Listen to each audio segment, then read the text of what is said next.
За сайн бацгаана уу та бүхэнд өнөөдрийн мэндийг хүргэе. Ингээд нэлээд дэлгэрэнгүй танилцуулга хийсэнд баярлалаа. За би нэг гурван асуулт ингээд тавья. За нэгдүгээр болохоор энэ үндсэн чиглэлийн хүрээнд эрчим хүчний салбарын хувьд дотоодын хэрэгцээг бүрэн ханганаа. За эрчим хүчийг экспортлох суурь нөхцөлийг бүрдүүлнэ гэсэн юм хоёр зорилтыг 2024 онд тавьсан байна л да. Тэгээд их усрын хүрээнд Эрдэнэ бүрэн 10 аймгийн дулааны станц, цойр сайн сонсондын шугам гэдэг ийм 3 ажил хийсэн гэн тайлан дээр тусгагдсан байна. Тэгэхээр миний асуулт болохоор яг энэ дотоодын хэрэгцээ бүрэн хангах хүрээнд яг ямар ажлуудыг 24 онд хийсэн? Яг энэ зорилт чинь та бүхэн хэдэн хувийн биелэлтэй байгаа гэж үзэж гаргасан юм бэ?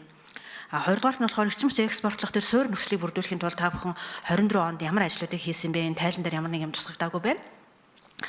За мөн эрчим хүчний салбарын 2025 онд саяны төсөв ингээ ярилцж хахад эрчим хүчний салбараас тухайлбал нийтдээ 110 ширхэг шинэ төсөл 2.9 их найдын ийм шинэ төслийг заашгүй хэрэгжүүлэх шаардлагатай байна. Ингэжээс ингээ та бүхний тэргуун зорилтын хүрээнд тавиад байгаа зорилтуудад хүрнэ гэсэн саналыг ингээ сангийн амд хүргэсэн байгаа. Тэгэхээр сангийн ам болохоор энэ 110 төслөөс ерөөсөө 10 ширхэг төслийн за 200 тэрбумаар хэрэгжүүлнэ гэж тусгаад бусад бүх төслүүдийг хассан байл л дээ. Тэгэхээр миний асуулт болохоор та бүхэн яг энэ хасалтыг хийхдээ ямар үзүүлэлтэн дээр үндэслэж ийм хасаж төсвийг тусгадаг юм бэ? Тэгэхээр энэ эрчим хүчний салбар ялангуяа улс орныг боомлоод байгаа энэ салбарын асуудал хөгжлийн гол юм та бүхний яг гарт байдаг юм байна. Тийм учраас та бүхэн хөрөнгө санхүүг төлөвлөж байгаа үйл ажиллагаандаа нэлээд хариуцлагатай хандаж яг ийм салгуур үзүүлэлтэн дээр та бүхний 110 төслөөс 100-ыг хасаад бид нар 10-ыг тусгасан юм аа. Тэгээ саяны төсөв дээр ямар ард түмний шүүмжлэлийг хүлээсэн өчнөө үр ашиггүй төслүүд тусгагдсан байсныг бүгдөө мэдж байгаа. Тэгэхээр энэ дээр та бүхэн бас нэг хариулт өгөөч гэж хүсэж байна. Өнгөрсөн жил буюу 2024 онд бол эрчим хүчний салбарт улсын төсвийн хөрөнгө оруулалтаар нийтдээ 56 төсөл арга хэмжээндээр 226 тэрбум төгрөг батлагдсан байсан. За гүйцэтгэл бол 90% жилийн эцээр гарсан. Эрдэнэ бүрэнгийн усан цахилгаан станцын төслийг та бүхэн мэдж байгаа. Хятадын Экзим банкны зээлээр хэрэгжихээр тусгайлсан зээлийн хэлцээр нь 2024 11-р сард байгуулагдаад сая оны өмнө 12 сарын 30-ны өдөр Хятадын Экзим банкнаас зээлийн гэрээ хүчин төгөл орлоо гэсэн мэдээлэл ирсэн.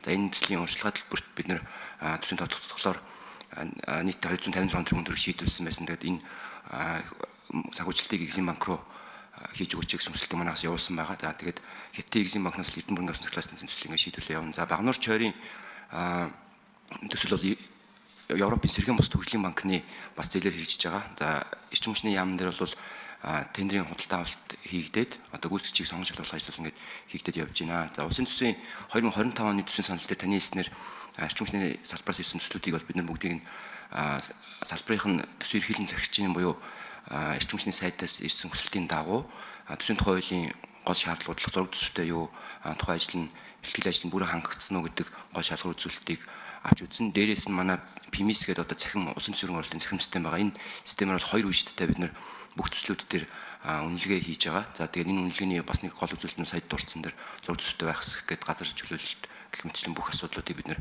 суурь болгож энэ цахим системээр бас үнэлгээ хийгдээд төслүүдийг 25 онд тусгасан байгаа. За баярлалаа. Нэгдүгээр асуултын хувьд яг энэ дотоод хэрэгцээг бүрэн хангах гэсэн энэ зорилтын хэдэн хувийн биелэлтэй байгаа гэж гаргасан тэрийг хэлээч. Экспортлох суурь нөхцөлийг бүрдүүлэхэд ямар ажил 24 онд хийсэн бэ гэсэн энийг хэлээч гэсэн. За тэгэхээр таны бүхний хариултаас энэ 110 төслийн 100 төсөл нь ингээд та бүхний ярьж байгаа зураг төсөвгүй юм байна, бэлтгэл нь хангагдаагүй юм байна гэсэн хариулт өгж байна гэж ойлгож байна. Энэ зөв үү? За тэгээд дараа нь би болохоор нэг асуултыг асууя гэж бодсон. Тээвэр логистикийг сайжруулна гэсэн бас зорилтыг төвшүүлсэн байна л да. Тэгэхээр Дэлхийн банкнаас гаргасан энэ судалгааны хүрээнд 139 орноос манайх ирж агсаж байгаа юм байна. Казахстан 79, Узбекистан 88. Тэгэхээр 24 оны хувьд яг энэ индекс, логистикийн индекс манайх яг хэдэн хувиар өссөн юм бэ? Тэр нь ойрын хугацаанд энэ ядаж Төв Азийн орнуудынхаа төвшөнд хүрэх тийм боломж байхалцаа байгаа юу? Ягдвал нэг эдийн засгийн хөгжлийн гол тулгуур бол энэ тээвэр логистикийн асуудал байгаа. Гишүүний асуултанд хариулъя. За тээвэр логистикийн асуудлыг бол яг одоогийн байдлаар манай сангийн яамн дээр бол энэ мэдээлэл бол байхгүй байна. Яг гэвэл энэ мэдээлэл бид нар өнөөдрийн энэ эдийн засгийн байнгын орон дээр танилцуулсан танилцуулгыг бэлтгэхдээ 2024 оны жилийн төлөвлөгөө буюу хамгийн богино хугацааны жилийн төлөвлөгөөн дээр туссан зорилтуудыг хэрэгжүүлэхэд санхүү, төсөв, татвар даатгалын бодлогын хэрэгжилтийг танилцуулсан. Тэгэхээр бид нар тэр хүрээнд бол ерөнхийдөө мэдээлэл бэлдсэн байгаамаа. Тэгэхээр таны асууж байгаа тээвэр логистикийн энэ индексийн хідээр яаж өссөн талаарх мэдээллийг бол бид нар эдийн засгийн яамнаас бол бас аваад танд тусгаалan дараа нь энэ мэдээллийг өгөх боломжтой байхаа гэж бодож байна. Баярлалаа.